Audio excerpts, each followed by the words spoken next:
நீ நான் காதல் சீரியலில் நாளைக்கு என்ன நடக்க போகுது அப்படிங்கிறத பார்க்கலாம்.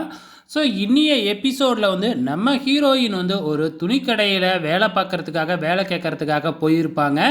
அங்கே வந்து பார்த்திங்கன்னா நம்ம அஞ்சலி வெட்டிங் ஆனிவர்சரிக்காக ட்ரெஸ் எடுக்கிறதுக்காக ஃபேமிலியோடு அங்கே வந்திருக்கிறாங்க. ஸோ அங்கே வந்து பார்த்திங்கன்னா நம்ம ஹீரோவும் வரல, ஆகாஷும் வரல. ஸோ மற்றவங்க எல்லாருமே வந்திருக்காங்க.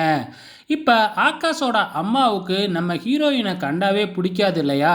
ஸோ அவங்க வந்து பார்த்தீங்கன்னா பார்த்துட்றாங்க. ஸோ ஹீரோயின் எதுக்காக இங்கே வந்திருக்கா அப்படின்னு விசாரிக்கும் பொழுது வேலை தேடி தான் வந்திருக்கா அப்படிங்கிறத எப்படியோ தெரிஞ்சுக்கிறாங்க. ஸோ இப்போ நம்ம அபி நேராக போய் வேலை கேட்கும் பொழுது அங்கே ஆகாஷோட அம்மா வந்து பார்த்திங்கன்னா, இவ எங்கள் கம்பெனியில் தான் வேலை பார்த்தா, எங்கள் கம்பெனிலேருந்து வேலையை விட்டே தூக்கிட்டோம் அப்படி இப்படின்னு வந்து பார்த்திங்கன்னா தப்பு தப்பாக பேசுகிறாங்க. நம்ம ஹீரோயினுக்கு வந்து பார்த்திங்கன்னா கோபம் வந்துருச்சு. நீங்களும் வேணாம், உங்கள் வேலையும் வேணாம் அப்படின்னு சொல்லிட்டு அங்கேருந்து கிளம்பிடுறாங்க.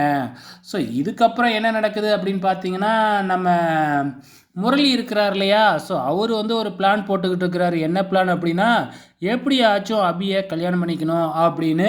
ஸோ அதுவும் அஞ்சலி வாயாலேயே சொல்ல வைக்கிறேன் பாரு அப்படின்லாம் சவால் விட்டுருக்கிறாரு. அது மட்டும் இல்லை, ஹீரோயின் முன்னாடி ஹீரோ வேஷம் போடுறதுக்காக ஆளெல்லாம் செட் பண்ணி நம்ம ஹீரோயினை கடத்த வைக்கிறாங்க. ஆனால் நம்ம ஹீரோ மாசா என்ட்ரி கொடுத்து ஹீரோயினை காப்பாற்றிடுறாங்க. இது அப்கமிங்கில் நடக்க போகுதுங்க.